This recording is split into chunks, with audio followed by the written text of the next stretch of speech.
Tonight, we will search for a dark truth hiding behind white coats. From mysterious deaths in emergency rooms to the whispers of tiny ghosts echoing in children's wards and elevators moving on their own during the night shift. Could it be that some hospitals are the eternal abode, not only of the living, but also of the departed? Are these incidents, which send shivers down the spines of witnesses and push the boundaries of logic, just fabrications? Or is something still happening between the cold walls of hospitals every night while we sleep? Are you ready? Because tonight, we are about to unlock the dark secrets of hospitals. Story 1. Midnight in the Emergency Room. On the last rung of medical school, as I was on my way to becoming a future doctor, the emergency room at Chicago General Hospital was like a school for me. Dr. Sarah Martinez, with her icy calm and sharp mind, was like a beacon in this chaotic environment. Everything I learned from her was a lesson engraved in my heart. The night shifts were a blend of sleep deprivation and adrenaline, where the real professional training began. That night, despite being a typical Friday, the emergency room was surprisingly quiet. The air was filled with tense anticipation, like the calm before the storm. There were only a few patients, an old man named Michael, listening to the whispers of his heart, and a young girl named Emily, writhing in pain from a broken wrist. The other room stood empty in haunted silence. When the clock struck 11:45 p.m., a sharp ambulance siren rang in my ears. I rushed to the window. My mind was alive with the movement of the ambulance's arrival. But there were no vehicles outside. I turned to Dr. Martinez, my gaze full of question marks. "Did the ambulance arrive?" I asked. "No, everything is quiet tonight," he said, maintaining his calm. But the sound of the siren, like a humming that penetrated my heart, echoed right outside the hospital door. Moments later, the recording system came eerily to life. The screen flashed with the words, "Jennifer Walsh, 28, road traffic accident, seriously injured." She was assigned to room 3. The mask of bewilderment on Nurse Rebecca's face reinforced my uneasiness. "How did this record get entered?" "No one showed up," she muttered. At that moment, somewhere inside me, I felt that something was wrong. Together, we walked down the corridor, our footsteps echoing, to room number 3. When we opened the door, emptiness greeted us. The stretcher was immaculate, as if it had never been used. But the system showed Jennifer's shaky vital signs. Heart rate, 115. Blood pressure was dropping. Her condition was critical. It was as if an invisible patient was taking her last breath inside. "It must be a system error," Dr. Martinez whispered, trying to suppress his doubts. But each time we tried, the recording refused to be erased, returning like a stubborn shadow. Even more horrifying, the vital signs continued to deteriorate in red alert. The heart rate was dropping, the cold breath of death was spreading through the room. At exactly 0:20, the system's chilling voice sounded, "Patient code blue." Room 3, we ran back to the room. The emptiness again. But this time, our eyes fell on the stretcher. The sheet was crumpled, as if someone had lain on it a moment ago. On the pillow, there was a slight indentation, the imprint of a head. This mark in the emptiness gave me goosebumps. My heart was pounding in my chest. We called security. The cameras were checked. "No one has entered," they said, their surprise echoing mine. But no one could explain the state of the stretcher. The crumpled sheet proved the touch of an invisible hand. Just then, a blood-curdling scream came from Michael's room. "Woman," the old man cried, his eyes wide open. There was a woman in my room. She was so pale, covered in blood. But the room was empty. As I tried to calm Michael down, his words struck me like an arrow. "It was a young woman," Michael whispered, his voice trembling with fear. "She was calling Jennifer, saying, 'Help me.' It was horrible." I froze. Jennifer was the same name as the ghost patient in the system. It was too eerie a fact to be a coincidence. Emily spoke in a strained whisper. "I've been hearing strange things too," she said. "I keep hearing someone crying, a woman's voice. She's very upset." The whole hospital echoed with cries of invisible pain. As the clocks struck 1:15 a.m., the system issued one last dire warning. "Jennifer Walsh, Exodus." Back in room 3, the stretcher had magically returned to its original position, the sheet flattened. The record in the system had also been erased, as if Jennifer had never existed. But we knew everyone who witnessed that night would bear Jennifer's mark. In the morning, Dr. Martinez had a sad look on his face as he went through old records. 2 years ago, a patient named Jennifer Walsh came in here, he murmured. Car accident, badly injured. She was hospitalized in room 3. We couldn't save her. She died before we could inform her family. This cruel twist of fate broke my heart. Why wasn't his family notified? I asked, my voice a shaky whisper. There was a mix-up of identifying information, Dr. Martinez said. Jennifer's family didn't find out until days later. It was a very sad story. I knew then that Jennifer's spirit had left behind an unfinished story. After that night, I was afraid to look into room 3. Sometimes when I pass by, I seem to hear faint whispers, a muffled cry, a cry for help coming from deep within. Maybe Jennifer is still there, in eternal waiting, still waiting for help. This profession sometimes confronts us with events that are impossible to explain. Especially in the emergency room, that thin line between life and death appears like an invisible wall. My advice to my colleagues: never forget the patients you have lost. Maybe they don't forget you either. They remain connected to you with a bond beyond life. Be vigilant during night shifts, but respect rather than fear. Because every patient has a story, and sometimes those stories remain whispers waiting to be completed. Story 2. Waiting in the examination room. I was working as a pediatric assistant at Boston Children's Hospital, part of Dr. Amanda Foster's brilliant team. Pediatrics was a challenging field, but the bond I formed with those little hearts helped me overcome every obstacle. That day, I was on duty during the weekend, when the hospital was shrouded in a deep silence, with our doors open only for the grim cries of emergencies. By 8 o'clock in the evening, I had said goodbye to my last patient of the day. He was a 6-year-old boy named Tommy, with sparkling eyes, who had come in with a fever so high it felt like fire. We had used room 2 for the examination. Everything had gone smoothly. I had prescribed antibiotics and sent him home with his family to their warm, cozy home. As the room emptied, an odd unease settled over me. As the clock approached 10:30 p.m., the cleaning lady Catherine came in, her face filled with astonishment. Room 2 is freezing, she said, her voice trembling. Can you check the air conditioner? When I entered the room, the cold air hit my face like a punch. The air conditioner was off, but the room had turned into an icebox. The thermostat read 18 degrees. It was hard to believe that a room that should normally be 22 to 23 degrees could be this cold. We called technician James. He came, frowned, and checked it. The system is working normally, he said, his voice filled with confusion.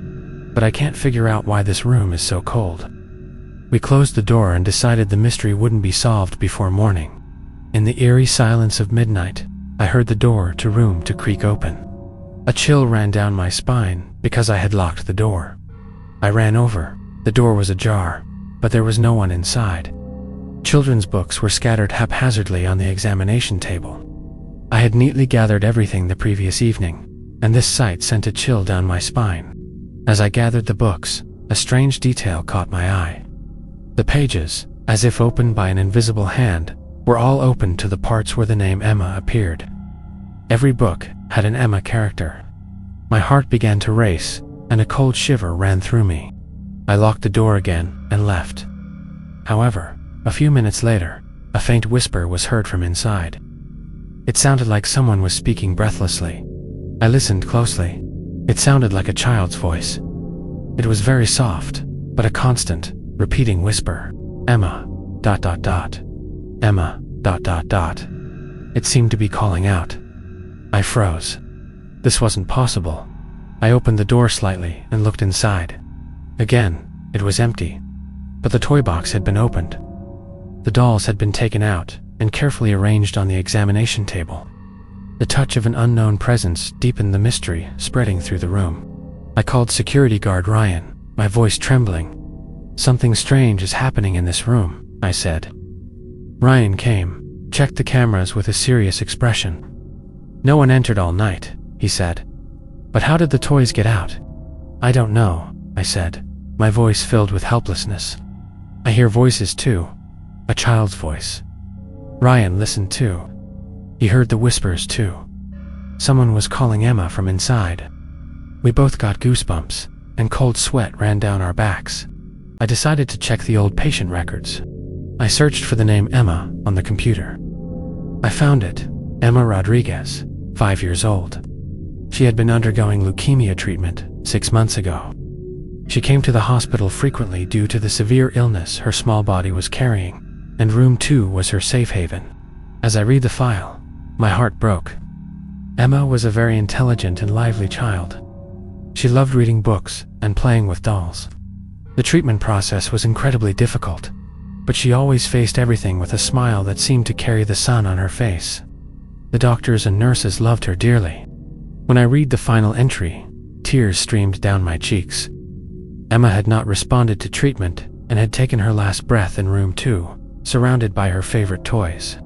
Her family was by her side, but everything had happened so suddenly and cruelly. Her final words felt like a dagger piercing my heart. I want to play with my toys. When Dr. Foster came in the morning, I told him everything that had happened that night. I remember Emma, he said, his voice filled with deep sorrow. She was a very special child. We didn't use that room for a while after her death. It was very difficult for all of us. Maybe she's still here, I said, a glimmer of hope in my voice.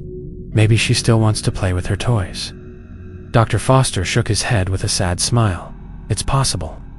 That's the kind of child Emma was.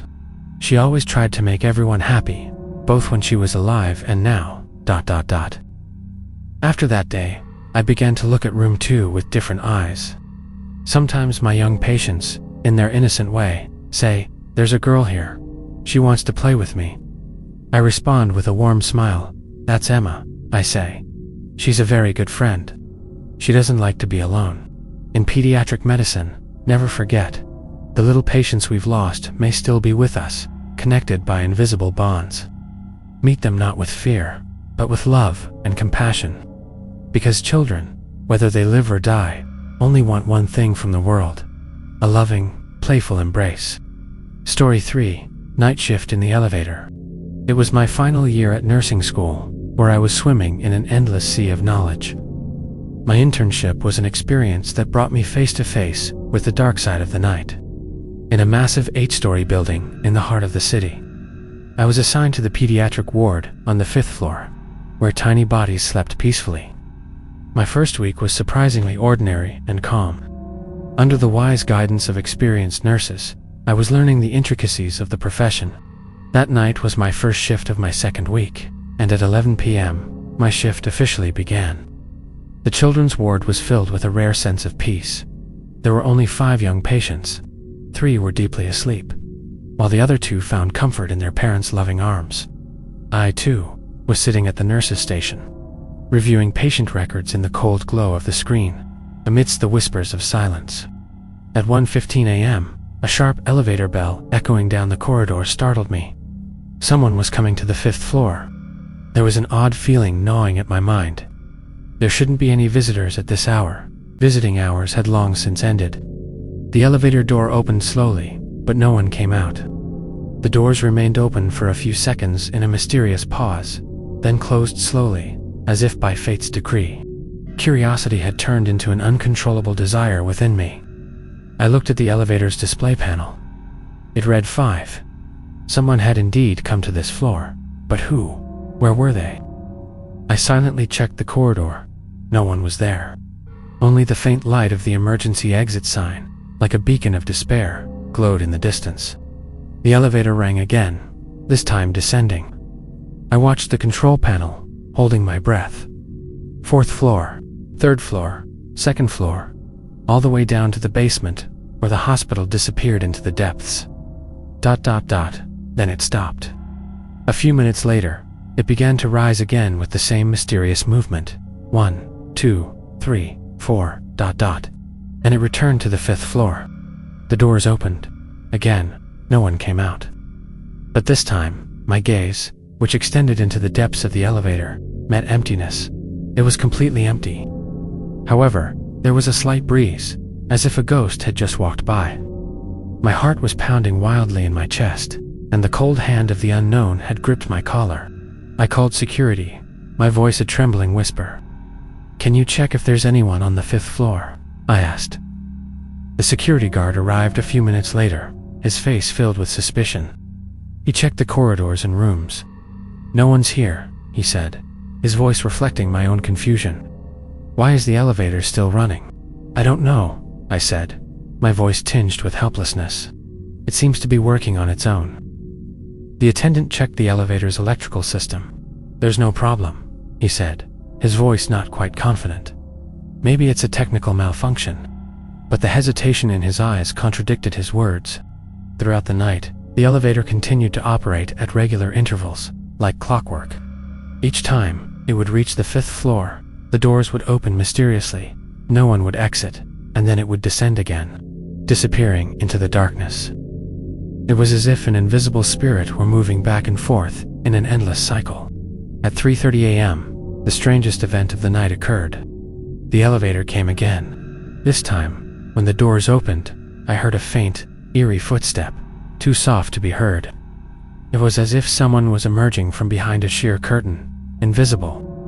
I heard footsteps walking down the corridor, passing by the patient rooms with a ghostly echo. My breath caught in my throat. I stood up, but my body felt paralyzed. I couldn't move. The sounds paused, causing my heart to ache, in front of room number 3. Then, with a terrifying click, the door handle turned. It was the room of our young patient, Emily. Little Emily was 7 years old and had undergone an appendectomy a few days earlier. I ran to the room, my heart pounding. Emily had woken up, her eyes wide with fear. "Miss, there's someone in my room," she said in a trembling voice. "Who came?" I checked the room. There was no one there, but the window was slightly ajar. Yet I had closed that window with my own hands just a few hours earlier.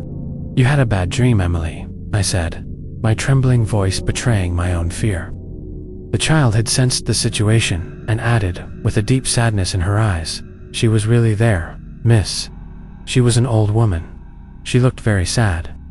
At that moment, I felt the terrifying truth intertwined with Emily's innocence.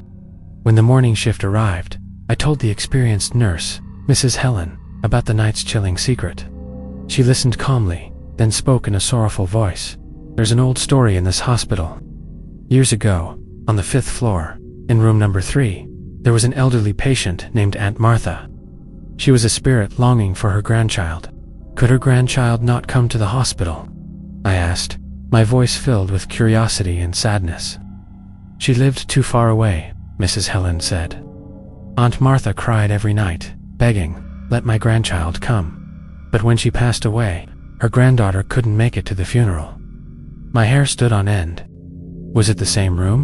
Yes. And ever since that day, sometimes during night shifts, especially on nights with child patients, strange things happen. Aunt Martha's spirit was filled with an unresolved longing. After that night, I grew accustomed to the elevator's mysterious sound. I no longer fear it, but I feel a deep respect for it. Perhaps Aunt Martha is still protecting those little bodies. Perhaps she is still searching for her lost grandchild. Never forget, while working in hospitals, there are stories not only of the living, but also of those who have passed on to eternity. Sometimes those stories, like an unfinished melody, await completion. Stay awake during night shifts, but do not be afraid. Most often, these spirits are simply weary hearts seeking peace.